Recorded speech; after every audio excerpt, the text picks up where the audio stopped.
Have you ever been betrayed by someone you trusted most? Someone who looked you in the eye and stabbed you in the back when you were at your most vulnerable? Today's story is about Sharon Carter, a 58-year-old widow who discovered that the most dangerous enemy can sometimes be your own family. 2 days after burying her husband, Sharon's son delivered the ultimate betrayal, but what he didn't know was that he had just made the biggest mistake of his life. This isn't just a story about revenge. It's about a woman who refused to be underestimated and turned her greatest heartbreak into her most powerful weapon. If you've ever felt invisible, overlooked, or written off because of your age or circumstances, Sharon's story will show you exactly how dangerous it can be to underestimate a woman who has nothing left to lose. So grab your coffee, settle in, and prepare yourself for one of the most calculated and devastating revenge stories you'll ever hear. Trust me, by the end of this, you'll never look at a grieving widow the same way again. The rain hadn't stopped since morning, as if the sky itself mourned my husband David's passing. I stood beside his mahogany casket, draped in black Chanel, watching the last mourners file past with their hollow condolences. At 58, I'd learned that grief comes in waves, but today, something else stirred beneath my widow's veil: anticipation. My son Marcus approached as the cemetery emptied, his expensive Italian shoes clicking against the wet stone. At 32, he carried himself with the arrogance that comes from inheriting wealth rather than earning it. His designer suit couldn't hide the weakness in his shoulders, the softness around his middle that spoke of too much comfort and too little character. "Mother," he said, his voice carrying none of the warmth a grieving son should have. "We need to talk about the business." I dabbed my eyes with a silk handkerchief, playing the fragile widow. "Marcus, darling, surely this can wait. Your father's barely in the ground." He shifted uncomfortably, glancing around to ensure we were alone among the headstones. "Actually, it can't wait. I've already handled it." The rain intensified, drumming against my umbrella like impatient fingers. "Handled what?" Marcus straightened his tie, a nervous habit he'd had since childhood. "Carter Industries. I sold it yesterday." The words hung in the air between us like smoke. For a moment, I felt nothing but the cold October rain seeping through my gloves. Then, slowly, understanding bloomed in my chest like a poisonous flower. "You sold it." My voice barely rose above a whisper. "I got a decent offer," he said, avoiding my eyes. 20 million. Quick, clean transaction. No drawn-out probate battles, no board meetings, no hassle. 20 million. For a company worth at least 50 million. My late husband David had built Carter Industries from nothing, a small construction firm that grew into a real estate empire spanning 3 states. 40 years of blood, sweat, and sleepless nights, reduced to Marcus's idea of a quick transaction. "And my share?" I asked, though I already knew the answer would infuriate me. Marcus reached into his jacket pocket and pulled out a folded check. "Your share of the liquid assets comes to $5,000. I know it's not much, but..." I stared at the check, rain droplets blurring the ink. $5,000. From a $20 million sale of a company I'd helped build alongside my husband for decades. While Marcus pocketed the rest as the rightful heir. "Who bought it?" I asked quietly. Marcus frowned at the question. "Some investment firm." "Why does it matter?" I looked up at him then, really looked at him. My son, who'd never worked a day in his life. Who'd been handed every opportunity on a silver platter and had squandered most of them. Who thought himself clever for robbing his grieving mother of her life's work. What was the name of the firm? I don't remember off the top of my head. Something corporate sounding. He waved his hand dismissively. "Look, Mother, I know this seems sudden, but I had to think about our future." "Your future. You'll be comfortable with your inheritance from Dad's personal accounts, and this way, you won't have to worry about running a company at your age." "At my age?" as if 58 meant I was ready for the nursing home. I folded the check carefully and slipped it into my purse. You're right, darling. I suppose I should be grateful you're looking out for me. Relief washed over Marcus's face. He'd expected a fight, tears, dramatics. Instead, I smiled, a small, serene smile that seemed to confuse him. Just tell me, I said, stepping closer to him under his umbrella. The buyer's name. I'd like to send them a welcome note, wish them luck with David's legacy. Marcus pulled out his phone, scrolling through his emails. Here it is. Whitmore Holdings, LLC. Strange name, come to think of it. Almost sounds like. He stopped mid-sentence, the color draining from his face. His phone trembled in his hand as he stared at the screen, then at me, then back at the screen. Whitmore, he whispered. I nodded, still smiling that same serene smile. My maiden name, darling. The name I used when I incorporated my own investment firm 15 years ago. The same firm that just bought Carter Industries for $20 million. The rain seemed to pound harder now, matching the frantic rhythm of my son's breathing. Marcus's mouth opened and closed like a fish gasping for air. You can't. That's impossible. Is it? I reached out and gently touched his cheek, the way I used to when he was small and had nightmares. Did you really think I'd spent all these years just playing the dutiful wife? That I'd never prepared for a future without your father? Marcus stumbled backward, nearly tripping over a headstone. But the paperwork, the lawyer said. The lawyers you chose, you mean? The ones who didn't bother to do proper due diligence on the buyer? Oh, Marcus. You always were so eager to take shortcuts. I opened my purse and pulled out the $5,000 check, holding it up between two fingers. The rain immediately began to dissolve the ink. Consider this your finder's fee, I said, releasing the check. It fluttered to the muddy ground like a dying bird. After all, you did help me acquire my late husband's company at a considerable discount. Marcus was hyperventilating now, his expensive suit soaked through. You can't do this. I'm your son. I'm David's son. Yes, you are. And that's the only reason you're not going to prison for attempted fraud. I stepped closer, my voice dropping to barely above a whisper. But make no mistake, my darling boy. You've just made the biggest mistake of your privileged little life. I turned and began walking toward my car, leaving Marcus standing alone among the graves. Behind me, I could hear him calling my name, his voice breaking like a child's. But I didn't look back. The game had only just begun. As I drove away from the cemetery, I caught a glimpse of Marcus in my rearview mirror. He was on his hands and knees, trying to piece together the soggy remains of the check he'd so smugly handed me. The sight should have filled me with satisfaction, but all I felt was a cold, patient hunger. $20 million. My son thought he'd cheated me out of my life's work for a quick payday. He had no idea that he'd just sold his birthright to the one person who had every intention of making him pay for his betrayal in ways he couldn't possibly imagine. The widow's game had begun, and Marcus had just made the opening move. I smiled as I drove through the rain, already planning my next chapter in this carefully orchestrated symphony of revenge. If you've ever felt underestimated because of your age, your gender, or your circumstances, this story is for you. And if you've ever been told you're too old to start over, let me tell you, that's a lie. Your story isn't over, and you still have chapters left to write.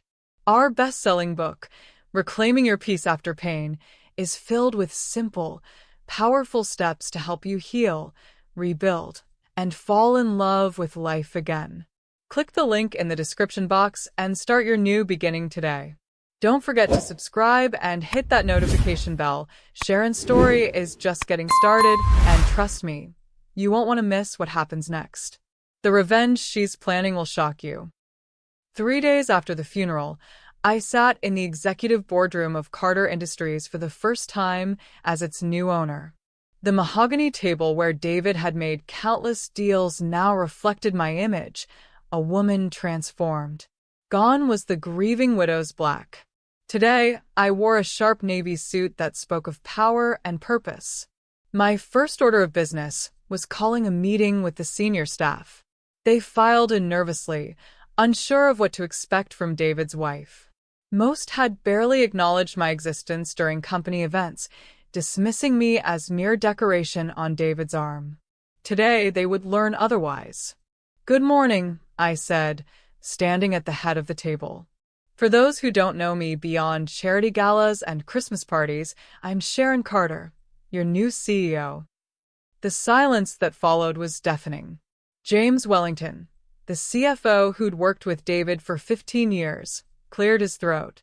"Mrs. Carter, with all due respect, we understood that Marcus would be taking over." "Marcus sold the company," I interrupted smoothly. "To me. Whitmore Holdings now owns 100% of Carter Industries, and I am Whitmore Holdings." I slid copies of the purchase agreement across the table. "Everything is legal and binding." Marcus received his $20 million, minus taxes of course, and walked away. Now, shall we discuss the future of this company? The next hour was spent reviewing financials, ongoing projects, and strategic plans. To their surprise, I knew every detail, every contract, every investment, every potential pitfall. While they'd assumed I was just David's pretty wife, I'd been studying this business for 20 years. "Our first priority," I announced, "is expanding the Tampa project. Double the investment." James frowned. "Ma'am, that's extremely aggressive. We'd be risking significant capital, which we have, thanks to some recent liquid capital injection." I smiled. "Trust me, gentlemen. I know what I'm doing." As the meeting concluded, I made one final announcement. "Oh, and I'll need someone to handle our social media presence. We're going to be making some waves, and I want the whole city to know that Carter Industries is entering a new era of unprecedented growth." After they filed out, I sat alone in David's chair, my chair now, and allowed myself a moment of satisfaction. By lunch, word would spread through the city's business community. Sharon Carter, the underestimated widow, had just taken control of a major real estate empire. Meanwhile, I knew exactly what Marcus was doing. According to my private investigator, he was celebrating his windfall at the country club, buying rounds for anyone who'd listened to his story about outsmarting his old man's business partners. If only he knew that his celebration was part of my plan. That evening, I did something I'd never done before. I went shopping for myself. Not for clothes to please David or to blend into the background at his business dinners. I bought a wardrobe that reflected the woman I was becoming. Sharp blazers, elegant dresses that commanded attention, shoes that clicked with authority. My final stop was a jewelry store, where I purchased a stunning sapphire necklace, the kind of piece David never would have approved of as too flashy. But David was gone, and Sharon Carter was just beginning. I returned home to find 17 missed calls from Marcus. His voicemail messages progressed from confusion to panic to rage. The final one, left just an hour earlier, was barely coherent. "Mom, you have to call me back. Something's wrong. The lawyers won't return my calls, and there's something about the sale. Please just call me." I poured myself a glass of David's best wine, my wine now, and deleted the messages without responding. Instead, I called my interior decorator. "Hello, Susan. It's Sharon Carter. I'm ready for that complete home renovation we discussed. Yes, everything. I want every trace of the old house gone by Christmas." As I hung up, I caught my reflection in the hallway mirror. The grieving widow was gone, replaced by someone I barely recognized but was eager to meet. The woman staring back at me had sharp eyes, perfect posture, and a smile that held secrets.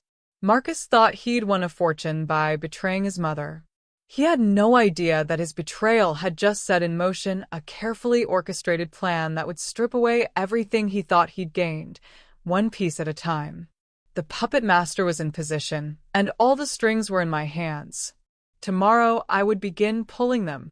2 weeks into November, Carter Industries made its first major headlines under my leadership. The Tampa project had not only doubled in scope, but had attracted national investors.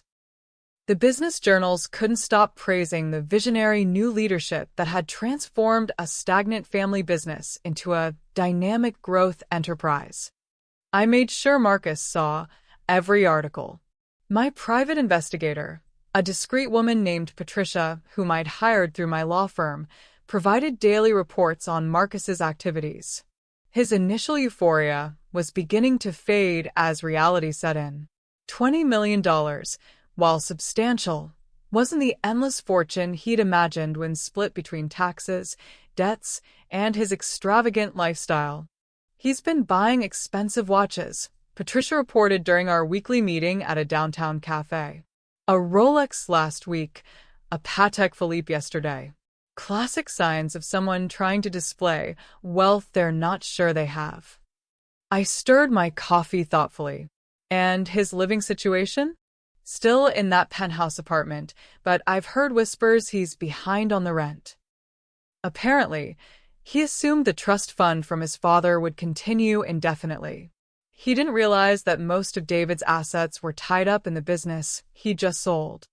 Perfect. Marcus had sold the Golden Goose and was now wondering why there were no more golden eggs. That afternoon, I implemented phase 2 of my plan.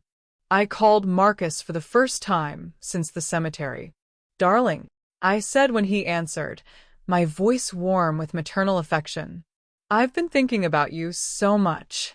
How are you adjusting?" The relief in his voice was palpable. Mom. "Thank God. I've been trying to reach you for weeks. There's been some kind of mistake." "What kind of mistake, sweetheart?" "With the sale.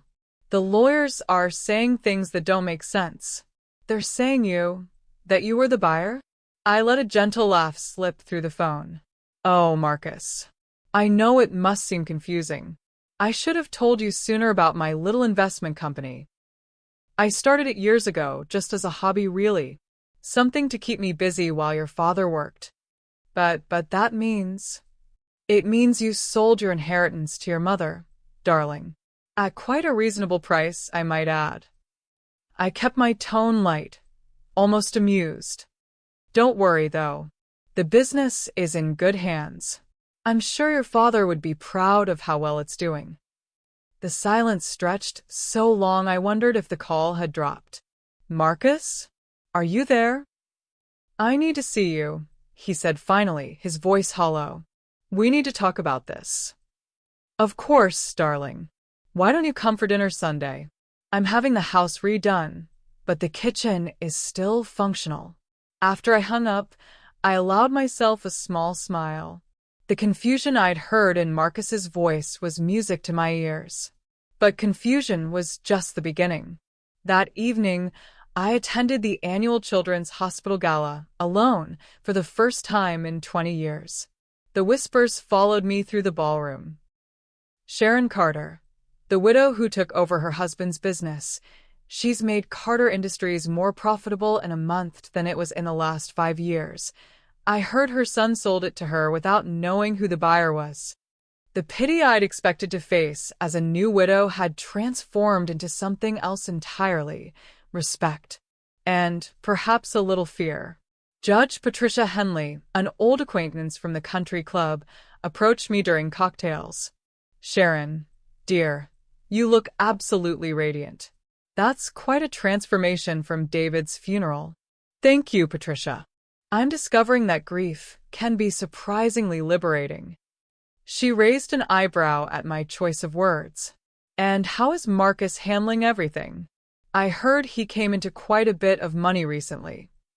"Marcus is adjusting," I said carefully, "learning to manage his new circumstances." What I didn't mention was that those circumstances were about to become much more challenging. The next morning, I made a phone call to Marcus's landlord, a call that would set the next phase of my plan into motion. Hello, Mr. Davidson. This is Sharon Carter. I believe you know my son, Marcus. I have a business proposition that might interest you. By the end of the day, I had quietly purchased the building where Marcus lived. As his new landlord, I would have considerable influence over his living situation. The rent would soon be increasing, and the lease terms would become much more restrictive. Meanwhile, I'd begun spreading word through the city's social circles about my brave new venture in business. The narrative was perfect. The grieving widow who discovered her late husband's company had been sold for a fraction of its value, but who'd stepped up to save the family legacy. Marcus was becoming a footnote in my story, the reckless son who nearly destroyed his father's life's work through his haste to cash out. That night, I stood in my renovated master bedroom, looking out over the city lights. Somewhere out there, Marcus was probably lying awake, trying to make sense of what had happened to his carefully planned future. Soon, he would discover that confusion was the least of his problems. The first cracks in his confidence were showing, but I was just getting started.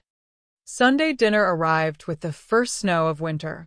I'd spent the day preparing Marcus's favorite meal from childhood, pot roast with all the trimmings. The irony wasn't lost on me that I was cooking comfort food for the son I was systematically destroying. Marcus arrived 20 minutes late, looking haggard. His expensive clothes couldn't hide the weight loss or the dark circles under his eyes. The confident man who'd stood beside his father's grave was already beginning to crack. "You look thin, darling," I said, kissing his cheek. "Are you eating enough?" "I've been stressed," he admitted, following me into the dining room. The renovation had transformed the house into something modern and elegant, nothing like the traditional home David had preferred. Marcus looked around with barely concealed unease. "You've changed everything," he said. I thought it was time for a fresh start. I served him a generous portion of roast. "Now, tell me what's troubling you." Marcus set down his fork and looked directly at me for the first time since arriving. "Mom, I need to understand what happened with the business. Did you know it was me selling it when you bought it?" I took a sip of wine, considering my response carefully. I knew Carter Industries was for sale, yes. My investment firm monitors all major business transactions in the city. When I saw David's company on the market for such an interesting price, I couldn't pass up the opportunity. "But you had to know I was the seller." "Not initially," I lied smoothly. "The sale went through several intermediaries. I only discovered my own son had sold his inheritance when the papers were finalized." Marcus's face went white. "So, you could have stopped it." "Could I?" "You'd already signed the contracts, darling. You'd already taken the money. What was I supposed to do? Let someone else buy the company David built? Let his legacy go to strangers?" The logic was flawless, the guilt devastating. I watched Marcus wrestle with the realization that his mother hadn't conspired against him. She'd simply been better at business than he was. "I need the company back," he said suddenly. "I made a mistake. I'll pay you back the $20 million plus interest. We can reverse the sale." I set down my wine glass and studied him with what I hoped looked like maternal sympathy. "Oh, Marcus. Sweetheart. That's not how business works. But you're my mother. And you're my son. Which is why I'm going to give you some free advice. Learn from this mistake and move on. You have $20 million. Most people would consider that a fortune. Most of it's gone to taxes and debts," he admitted quietly. I felt a flutter of satisfaction, but kept my expression neutral. "Then you need to be more careful with money. Perhaps get a job." The word job hung in the air like a slap. Marcus stared at me as if I'd suggested he become a circus performer. "A job? Mom, I'm a Carter. Carters don't work for other people. Your father worked for other people before he built his own company. I'm working now, running Carter Industries. Work isn't beneath you, darling. Entitlement is." Marcus pushed back from the table, his chair scraping against the hardwood floor. This isn't you. This cold, calculating person, this isn't my mother. I stood as well, moving around the table to place my hands on his shoulders. This is who I've always been. You just never bothered to look.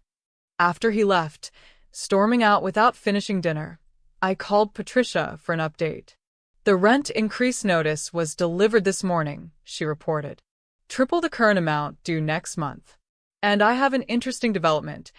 Marcus tried to apply for a loan using Carter Industries as collateral. I laughed.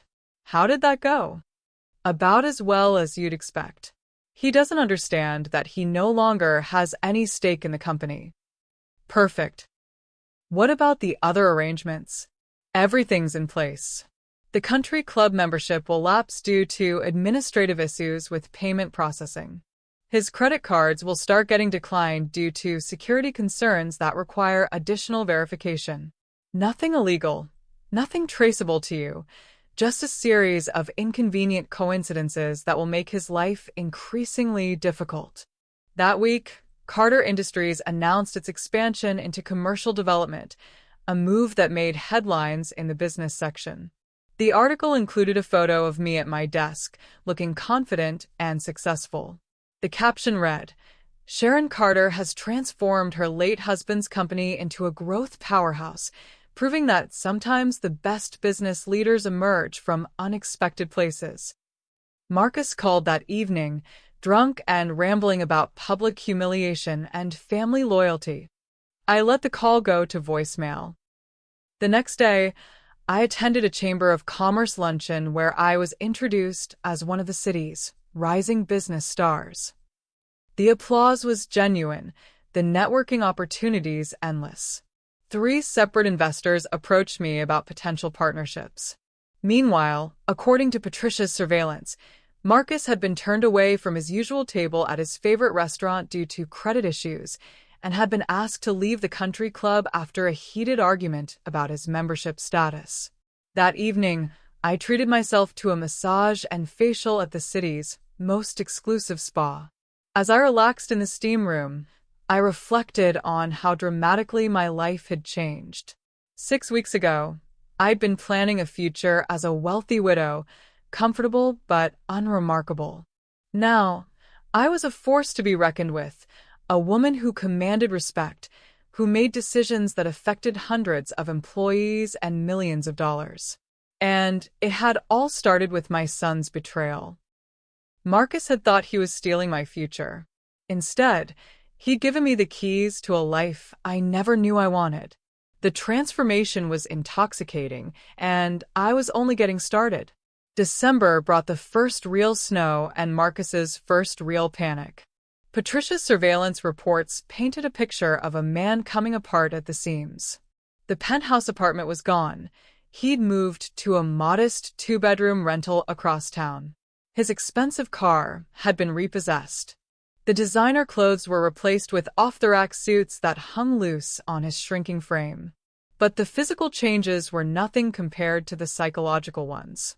He's been calling old friends, trying to borrow money, Patricia reported over coffee. Most of them won't take his calls anymore. The ones who do are politely declining to help. And his attempts to rejoin the business community. Laughable. He tried to schedule a meeting with the Richardson Group about a potential investment opportunity. They asked for his company credentials and financial backing. When he couldn't provide either, they realized who he was, the Carter heir who sold his inheritance for a quick payout. I stirred honey into my tea, savoring every detail. How is he handling this social isolation? Not well. He's been drinking heavily. My sources at his usual bars say he's become somewhat of a laughingstock, telling anyone who'll listen that his mother stole his company. The irony was perfect. Marcus had spent his life coasting on the Carter name and his father's reputation. Now, that same name was becoming a liability. He was no longer Marcus Carter, heir to a business empire. He was Marcus Carter, the fool who sold his birthright to his own mother. That afternoon, I made a decision that would push Marcus closer to the edge. I called his new landlord. Mr. Peterson? This is Sharon Carter from Carter Industries. I believe you have my son as a tenant. I wanted to discuss a small matter. 20 minutes later, Marcus would be receiving an eviction notice. Not for non-payment. He still had enough money for rent, but for violating the building's professional standards clause. Apparently, several neighbors had complained about loud, drunken disturbances and inappropriate behavior. I discovered that money could solve many problems, including creating new ones for people you wanted to destroy. That evening, Marcus appeared at my door unannounced. I opened it to find him standing in the snow, his coat wrinkled, his hair unkempt. The polished, arrogant man from the funeral was gone. In his place stood someone who looked desperate and dangerous. "We need to talk," he said, pushing past me into the foyer. I closed the door calmly and followed him into the living room. "You look terrible, darling. Are you sleeping?" "Don't," he snapped, spinning to face me. "Don't act like the concerned mother. Not after what you've done to me." I settled into David's old chair. "My chair now," and gestured for him to sit. He remained standing, pacing like a caged animal. "What exactly have I done to you?" "You know what you've done. The eviction notice, the credit problems, the way everyone in this city suddenly treats me like a pariah. This is all you, isn't it?" I kept my expression neutral, even as satisfaction bloomed in my chest. "Marcus, you're being paranoid. You sold a valuable company for far less than it was worth. People in business circles are going to talk." "It's not just talk." He stopped pacing and stared at me with wild eyes. "It's like the whole world has turned against me. Like there's some conspiracy." "Perhaps," I said gently, "this is what consequences look like." The word hit him like a physical blow. He stumbled backward, gripping the mantelpiece for support. "Consequences for what?" "For betraying your family. For selling your father's life work without a second thought. For trying to cheat your mother out of her rightful share." I stood and moved closer to him. "Did you really think there wouldn't be consequences?" Marcus's breathing became shallow, panicked. "You're my mother. You're supposed to love me unconditionally." "I do love you," I said, reaching out to touch his face. He flinched away from my hand. "But love doesn't mean protecting you from the results of your choices." "Please," he whispered, and for a moment he sounded like the little boy who used to have nightmares. "Please, just tell me what I need to do to fix this. I'll do anything." I studied his face, the desperation, the fear, the dawning realization that he was completely out of his depth. This was the moment I'd been working toward, when Marcus would understand that he was no longer in control of his life. "There's nothing to fix, darling. This is your life now. You made your choice at your father's funeral. Now you get to live with it." He left that night without another word, walking out into the snow like a broken ghost. I poured myself a glass of wine and stood at the window, watching his figure disappear into the darkness. Phase 3 was complete. Marcus was isolated, desperate, and beginning to crack under the pressure of his new reality. But I wasn't finished with him yet. Isolation was just the foundation. True psychological warfare required much more creativity. It was time to make Marcus question not just his circumstances, but his sanity itself. Christmas came and went without any contact from Marcus. I spent the holiday in Aspen, skiing and networking with potential investors. The photos I posted on social media showed a confident, successful woman embracing her new life. I made sure Marcus would see them. Meanwhile, Patricia's surveillance revealed that my son had spent Christmas alone in his small apartment, ordering Chinese takeout and drinking cheap wine. The contrast was deliberate and devastating. When I returned to the city in early January, I implemented the most delicate phase of my plan. It required precision, subtlety, and a deep understanding of Marcus's psychological weaknesses I'd observed for 32 years. I began with small things. A Christmas card from his father, postmarked after David's death, slipped under his apartment door. Inside, David's handwriting, which I'd practiced for weeks, delivered a simple message. "I'm disappointed in you, son." Marcus called me within hours, his voice shaking. "Mom, did you get a card from Dad?" "What do you mean, darling?" "A Christmas card. In his handwriting. But that's impossible because he's dead." I let concern color my voice. "Marcus, are you feeling all right? Maybe you should see someone. Grief can make us imagine things." The seed of doubt was planted. Next came the photographs. Marcus had always been vain about his appearance, particularly a modeling headshot from college that he kept framed on his dresser. I had the photograph doctored slightly, removing his smile, adding shadows under his eyes, and replaced it while he was out job hunting. When he noticed the change, he called again. "Someone's been in my apartment," he said, his voice tight with paranoia. "Who would break into your apartment, sweetheart?" "I don't know, but they changed things. My photograph looks different. Dad's picture keeps moving from the dresser to the nightstand." "Marcus, you're scaring me. Are you eating? Sleeping?" These small psychological intrusions continued throughout January. A coffee mug that appeared and disappeared from his kitchen. His father's cologne mysteriously sprayed in his apartment. Phone calls in the middle of the night with no one on the other end. Each incident was minor enough to doubt, but together they created a pattern of uncertainty that began to erode Marcus's grip on reality. Patricia reported that he'd started talking to himself, checking locks obsessively, and avoiding sleep. Perfect. The masterpiece came in February. I hired an actor, an older man who resembled David from a distance, to appear in places where Marcus might see him. A glimpse across a crowded restaurant. A figure in the park that vanished when Marcus looked directly at it. A man in David's old coat walking away just as Marcus turned a corner. The calls became daily occurrences. "I saw him again," Marcus would whisper into the phone. "I know it's impossible, but I saw Dad. He was watching me from across the street, and when I tried to approach him, he disappeared." "Marcus, your father is dead. I buried him myself." "Then who am I seeing? Who's been leaving his things in my apartment?" I suggested therapy. Marcus refused, convinced that therapists would dismiss his experiences as hallucinations.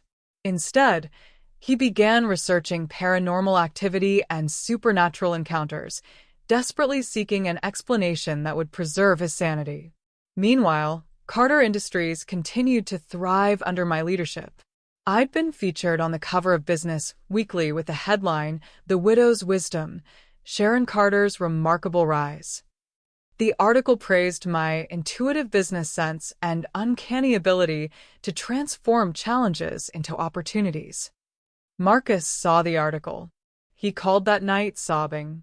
"Everyone loves you," he said. "Everyone thinks you're so amazing, so strong, so successful. But I know what you really are." "What am I, Marcus?" "You're evil. You're destroying me, and everyone thinks you're a saint." I let silence stretch between us before responding. "I think you need help, darling. Professional help. I need my father's company back. I need my life back."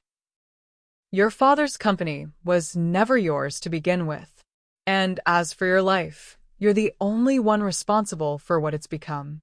The psychological pressure was working exactly as planned. Marcus was becoming paranoid, isolated, and increasingly unstable. But he wasn't broken yet. For that, I would need to attack the last thing he had left, his sense of identity as a Carter.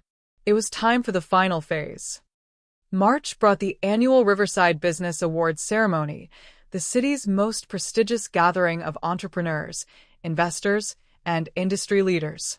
Carter Industries had been nominated in 3 categories, and I was personally nominated for Executive of the Year.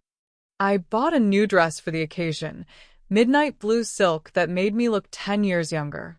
My hair was styled in a sleek updo, and I wore the sapphire necklace I'd bought after David's funeral. When I looked in the mirror, I saw a woman who commanded attention and respect. Marcus, according to Patricia's surveillance, had been obsessing over the ceremony for weeks. He'd somehow acquired an invitation, probably forged or borrowed, and was planning to attend. She'd overheard him practicing a speech about reclaiming his rightful place in the family business. Perfect. The Riverside Grand Hotel was packed with the city's elite. I worked the room like the seasoned professional I'd become, discussing potential partnerships, sharing insights about market trends, and accepting congratulations on Carter Industries' remarkable success. I was in conversation with the mayor when I spotted Marcus across the ballroom. He looked like a shadow of his former self, too thin in an ill-fitting tuxedo that had probably been rented at the last minute. His eyes darted around the room wildly, and he was muttering to himself. He made his way through the crowd, approaching various business leaders who recognized him with barely concealed embarrassment. I watched as he tried to join conversations, only to have people politely excuse themselves and walk away. When dinner was announced, I took my seat at the head table, a position reserved for the evening's most honored guests. Marcus remained standing near the back of the room, watching me with an expression I couldn't quite read. The awards ceremony proceeded smoothly until Carter Industries was announced as winner of Commercial Development Company of the Year. I rose to accept the award, walking to the podium with confidence as applause filled the ballroom. "Thank you," I began, my voice carrying clearly through the microphone. "This award represents not just the success of Carter Industries, but the power of resilience in the face of adversity. When my husband David passed away last year, many people wondered if his company would survive. Some even suggested it might be best to sell it quickly rather than risk failure." I paused, my eyes finding Marcus in the crowd. His face had gone pale. But I believe that true legacy isn't about taking the easy path. It's about having the courage to build something greater than yourself, even when others doubt your ability to succeed. David's company isn't just surviving. It's thriving, because sometimes the most unexpected leaders are the ones who've been quietly preparing for their moment all along. The applause was thunderous. As I returned to my seat, I noticed Marcus pushing through the crowd toward the front of the room. His movements were erratic, desperate. The ceremony continued with the presentation of Executive of the Year. When my name was announced, I wasn't surprised. I'd been privately told I was the frontrunner. But as I stood to accept the award, Marcus's voice cut through the applause. "Stop," he shouted, standing in the middle of the ballroom. "This is wrong.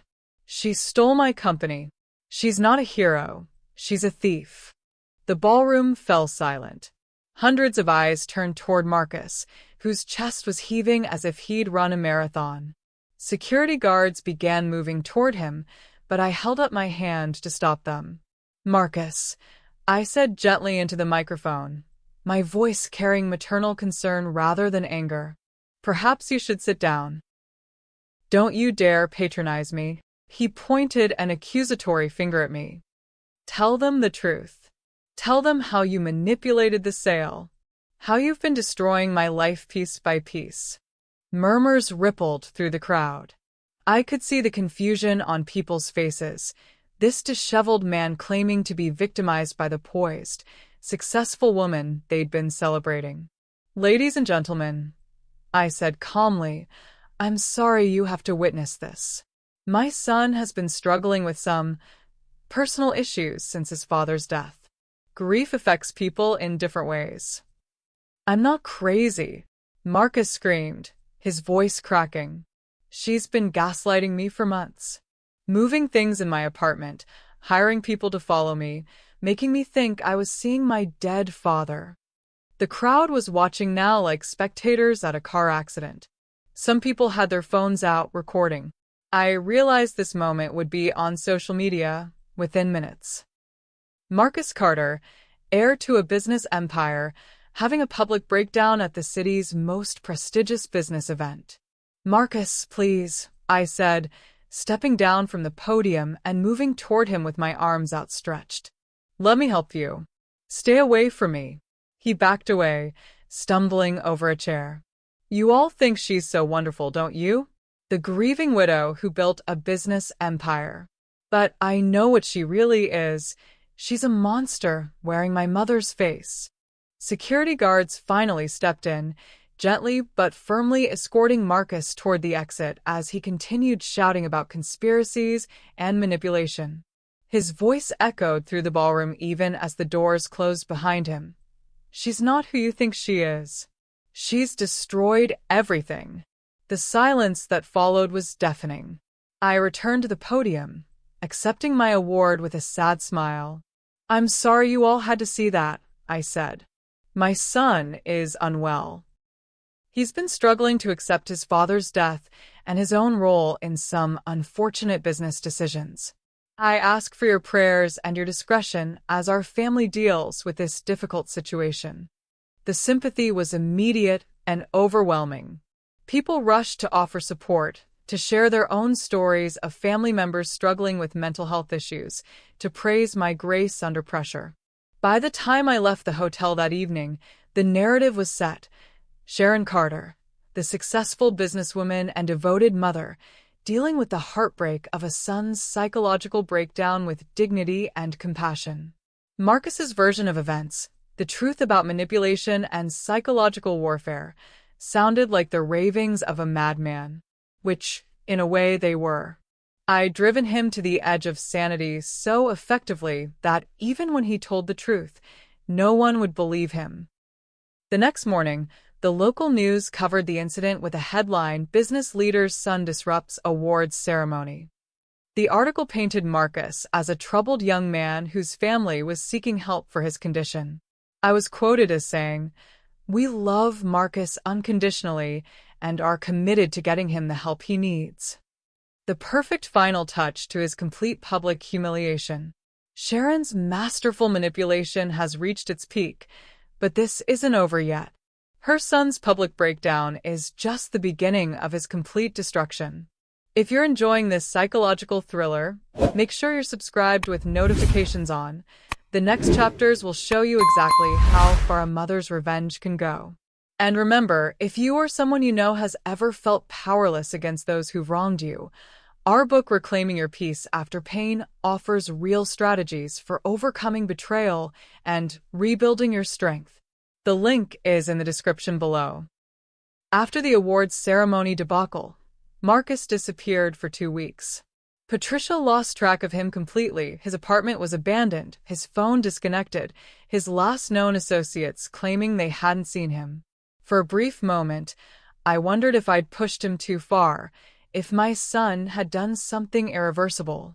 Then he appeared in my office on a rainy Tuesday morning in April. I was reviewing quarterly projections when my assistant buzzed me. "Mrs. Carter? There's a gentleman here who claims to be your son. He doesn't look well." I found Marcus in the lobby of Carter Industries, a ghost of the man he'd once been. His clothes were wrinkled and dirty, his hair unwashed, his face gaunt with exhaustion. He clutched a worn baseball cap in his hands, one David had given him years ago. "Hello, Marcus," I said gently. "Would you like to come up to my office?" He nodded without speaking, following me to the elevator like a beaten dog. The executives and employees we passed stared openly at him, recognizing the heir who'd sold his birthright. Their expressions ranged from pity to barely concealed disgust. In my office, David's office, which I'd completely redesigned, Marcus slumped into the chair across from my desk. The confident, entitled man from the funeral was gone. In his place sat someone broken, desperate, and completely defeated. "I need help," he said finally, his voice barely above a whisper. I poured him a glass of water from the crystal pitcher on my desk. "What kind of help?" "I need a job." The word seemed to physically pain him. "I've applied everywhere. No one will hire me. They all know who I am, what I did." I'm sleeping in my car." I studied his face, seeing the last remnants of pride crumbling away. This was the moment I'd been orchestrating for months, when Marcus would finally understand his position in our new dynamic. "You want to work here?" I asked. "I know it seems impossible. I know you have every right to refuse. But I'm desperate, Mom. I've lost everything." His voice broke on the last word. "I made a terrible mistake, and I'm willing to do anything to make it right." I leaned back in my executive chair, considering. This was delicious. My son begging for scraps from the table he'd once thought was his by right. "There might be something," I said slowly. "We do have an opening in maintenance. The pay is minimum wage, and it's primarily custodial work. Cleaning bathrooms, emptying trash cans, mopping floors." Marcus's face went white. "Custodial work?" "It's honest work," I said firmly. "The kind of work your grandfather did before he built his first construction crew." "Are you too proud for honest work, Marcus?" I watched him wrestle with his options. Pride warred with desperation, and desperation won. "No," he said quietly. "I'm not too proud." "Good. You'll start Monday morning at 6 a.m. Report to Frank in maintenance." "And Marcus?" I fixed him with a stern look. "You'll be treated like any other employee. No special privileges because you're my son. In fact, people will expect you to work twice as hard to prove you deserve to be here." He nodded numbly. "There's one more thing," I continued. "You'll need to wear a uniform. Frank will provide it. And you'll need to sign a standard employment agreement, including a clause about maintaining professional conduct at all times." The humiliation was complete. Marcus Carter, who'd once thought himself heir to a business empire, would now be cleaning the toilets in his father's company while wearing a janitor's uniform. "Thank you," he whispered. After he left, I called Frank Morrison, our maintenance supervisor, a gruff, no-nonsense man who'd worked for the company for 20 years. "Frank, I'm sending you a new hire Monday. Marcus Carter. I want you to treat him exactly like any other employee. No better, no worse. He's here to work, not to socialize." "Carter?" Frank's confusion was evident, as in, "Yes. And Frank, he's going to need to prove himself. I trust you'll make sure he understands what real work looks like." Frank chuckled grimly. "Oh, I'll make sure he understands, Mrs. Carter." That weekend, I attended the spring gala for the Children's Art Foundation, an event I'd never been invited to while David was alive, but which now courted my attendance as one of the city's most successful business leaders. I wore a stunning emerald dress and spent the evening networking with potential clients and investors. Monday morning, I arrived at the office early to witness Marcus's first day. Through my window, I watched him trudge across the parking lot in his maintenance uniform, navy blue coveralls with Carter Industries embroidered on the pocket. The irony was perfect. Throughout the day, I received reports from various employees about Marcus's performance. He cleaned bathrooms without complaint, emptied trash cans methodically, and mopped floors in silence. The executives who'd once kowtowed to him as the heir apparent now stepped around him as if he were invisible. At lunch, I saw him sitting alone in the employee break room, eating a sandwich from a vending machine. The contrast with our family dinners at the country club was stark and intentional. By the end of his first week, Marcus had found his rhythm in his new role. He arrived early, worked diligently, and left without speaking to anyone unless absolutely necessary. The proud, arrogant man who'd sold his inheritance was gone, replaced by a broken janitor who cleaned up other people's messes. But I wasn't finished with him yet. The final phase of my revenge required one last twist, a revelation that would destroy not just his present and future, but rewrite his understanding of his entire past. It was time for Marcus to learn the truth about his father's will. Summer arrived with unprecedented success for Carter Industries. We'd expanded into 3 new markets, acquired 2 smaller competitors, and doubled our annual revenue. The business press couldn't stop praising my Midas touch and intuitive understanding of market dynamics. I was featured on the cover of Forbes with the headline, "The Widow Who Conquered Sharon Carter's Business Empire." The article detailed my transformation from devoted wife to industry titan and speculated about my future plans for expansion. Marcus read every article. I knew because I found them in the break room trash, carefully torn out and crumpled up. He never mentioned them, maintaining his role as the silent janitor who cleaned up after more successful people. But I could see the articles eating away at him. Each glowing review of my success was another reminder of what he'd thrown away, another twist of the knife I'd been slowly driving into his soul for 10 months. It was during the August board meeting that I decided to deliver the final blow. Before we adjourn, I announced to the assembled executives, "I have some historical information to share that puts our recent success in context." I pulled out a manila folder I'd been saving for this moment, David's original will, the one Marcus had never bothered to read carefully. When my husband died, my son made certain assumptions about his inheritance. He believed, as the only child, that he would inherit the majority of David's assets, including Carter Industries. The board members listened with polite attention, unsure where this was heading. However, David's will was quite specific about the conditions of that inheritance. Marcus would only inherit the business if he worked for the company for at least 5 years and demonstrated both competence and commitment to the family legacy. A few eyebrows raised around the table. This was new information to most of them.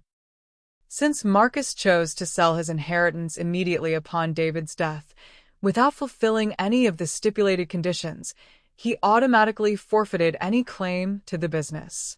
According to the will, in such circumstances, all assets would revert to me as the surviving spouse. I smiled at the stunned faces around the table. Which means, legally speaking, Marcus never actually owned the company he sold to me.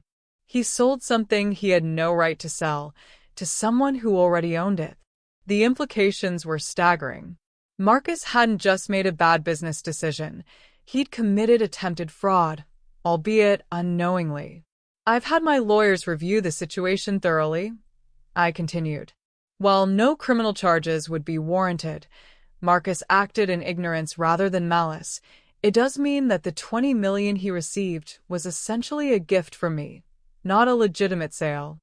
After the meeting, I walked downstairs to the maintenance department. I found Marcus in the supply closet, organizing cleaning chemicals with the same methodical attention to detail he'd once applied to his appearance. "Marcus, could I speak with you for a moment?" He looked up, startled. We rarely spoke during business hours, maintaining the fiction that he was just another employee. I handed him a copy of David's will. "I thought you might want to read this. The relevant section is highlighted." His hands trembled as he read the inheritance clause. I watched his face go through a series of emotions: confusion, realization, horror, and finally, complete devastation. "This means," he began, his voice barely audible, "it means you never owned the company," I confirmed gently. "You never had the right to sell it. Everything you thought you knew about your inheritance was wrong." Marcus slumped against the supply shelf, the will falling from his nerveless fingers. "But the lawyers, they said what you wanted to hear. You were so eager to cash out that you never asked the right questions." I picked up the will and folded it carefully. "Your father knew you, Marcus. He knew you weren't ready for responsibility. The conditions in his will weren't arbitrary. They were his attempt to make you worthy of your inheritance. So, the $20 million was a gift from your mother to her son. Money you never earned, from a sale that was never legitimate." I paused, watching him process this information. "Which means every dollar you spent was charity." The psychological impact was devastating. Not only had Marcus lost everything through his own greed and impatience, but he never actually had anything to lose in the first place. His entire identity as the heir to a business empire had been an illusion. "Why didn't you tell me before?" he whispered. "Because you needed to learn. You needed to understand what real work looks like, what consequences feel like, what it means to have nothing and build something from that nothing." I softened my voice slightly. "Your father tried to teach you these lessons when he was alive. You refused to learn. So life taught you instead." I turned to leave, then paused at the supply closet door. "Oh, and Marcus? Your performance as a janitor has been exemplary. Frank tells me you're one of his most reliable workers. Perhaps you're finally learning what your father tried to teach you about the dignity of honest work." That evening, I attended a charity auction where I successfully bid on a vacation package to Tuscany. The photographer from the society page captured me smiling as I held up my winning paddle, the picture of a successful woman enjoying the fruits of her labor. Meanwhile, according to security footage, Marcus spent his evening shift methodically cleaning the executive bathrooms, including the one adjoining my office. The symbolism was perfect. The son who'd tried to steal his mother's future now literally cleaning up her messes. But there was one final twist to my revenge, one last revelation that would cement Marcus's destruction while ensuring my own legacy. It was time to show him exactly how deep my planning had gone, and how completely he'd been outmaneuvered from the very beginning. October brought the first anniversary of David's death and the perfect moment for the final act of my revenge. I'd planned this moment for exactly 1 year, orchestrating every detail with the precision of a master chess player moving pieces into position for checkmate. I called Marcus into my office on a Friday afternoon, ostensibly to discuss his work performance. He'd been with the company as a janitor for 6 months, and by all accounts, he performed his duties adequately. The once proud heir had accepted his role with the resignation of a broken man. "Sit down, Marcus," I said, gesturing to the chair across from my desk. "We need to talk." He sat carefully, still wearing his maintenance uniform. The past year had aged him dramatically. His hair was graying at the temples. His face was lined with stress and exhaustion. At 32, he looked older than his father had at 50. "I wanted to discuss your future with the company," I began. "You've been a model employee in maintenance for the past 6 months, and I think it's time to consider whether there might be other opportunities for you here." A flicker of hope crossed his face, the first genuine emotion I'd seen from him in months. "However," I continued, "before we discuss your future, I think you deserve to know the complete truth about your past." I opened my desk drawer and pulled out a thick manila folder, one I'd been saving for this exact moment. "Do you remember, Marcus, how surprised you were that a company called Whitmore Holdings was able to move so quickly to purchase Carter Industries? How we seemed to have financing in place immediately?" He nodded warily. "Did you ever wonder how I'd managed to build an investment firm substantial enough to afford a $20 million acquisition?" I smiled. After all, I was just David's wife. I'd never worked outside the home. Where would I get that kind of capital? I could see him trying to work through the logic, his brow furrowed in concentration. "The truth is, Marcus, I've been planning for this possibility for 15 years. Ever since you dropped out of college for the 3rd time, and your father finally admitted that you might never be capable of running the family business." I pulled out the first document from the folder. Articles of Incorporation for Whitmore Holdings, dated 15 years earlier. I started the company in 2009, initially as a small investment fund. David helped me with the seed money, actually. He thought it was important for me to have my own financial independence.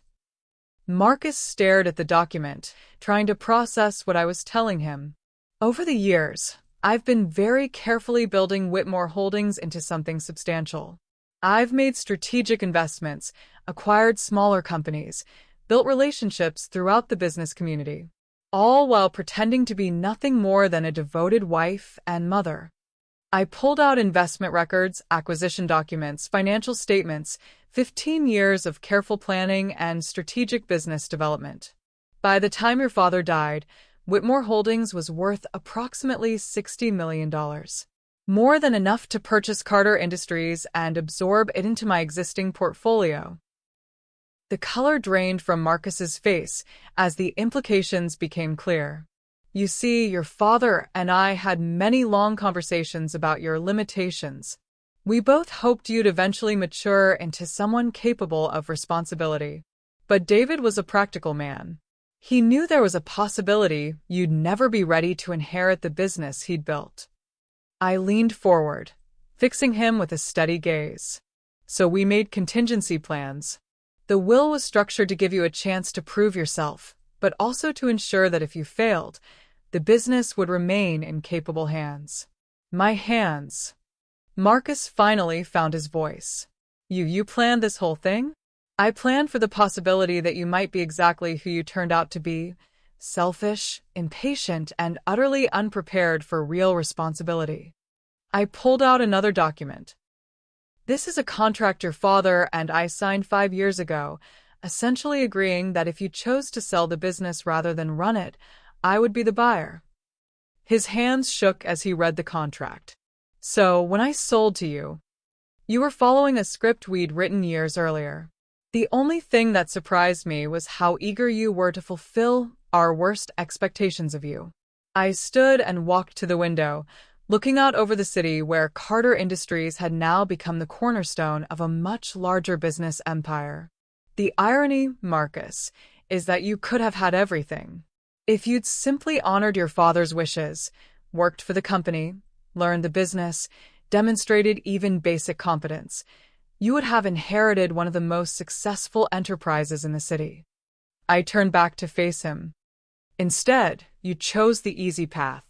And in doing so, you handed me the keys to an empire I'd been quietly building for 15 years. Marcus was hyperventilating now, his chest rising and falling rapidly as the full scope of his situation became clear. The psychological pressure, the isolation, the public humiliation, those were just extras. My way of ensuring you understood the consequences of betraying family. But the real punishment was always going to be watching me succeed with the legacy you threw away. I returned to my desk and pulled out one final document. Which brings us to your future. I slid a contract across the desk. I'm offering you a promotion. Assistant Manager of Facilities.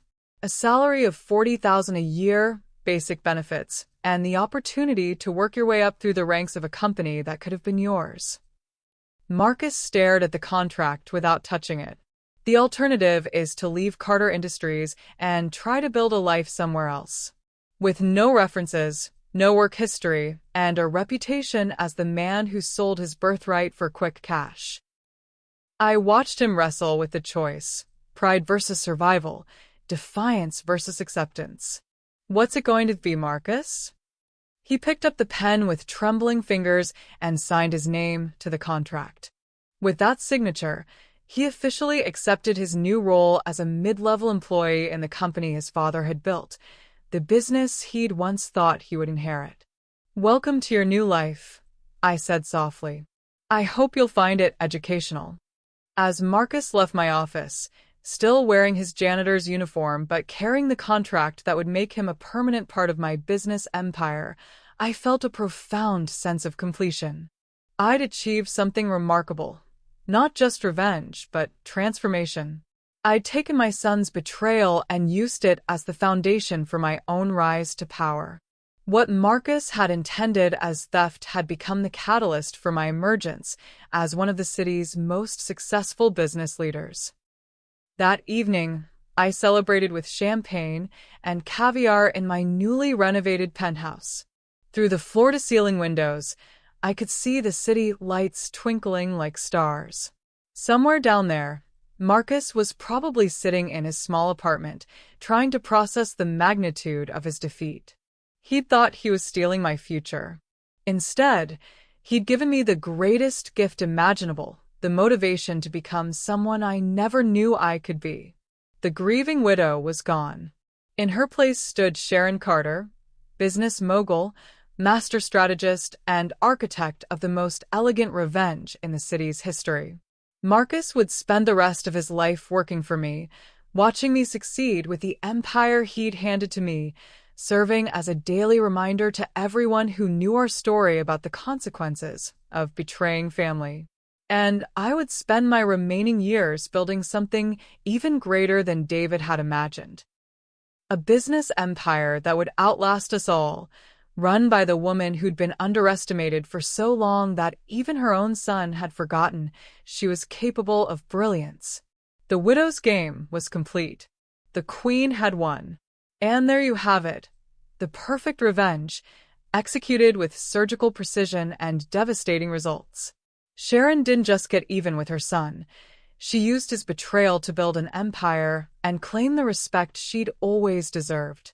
If this story has shown you anything, it's that being underestimated can be your greatest advantage. Sometimes the quiet ones are the most dangerous. What did you think of Sharon's masterful revenge? Was it justified?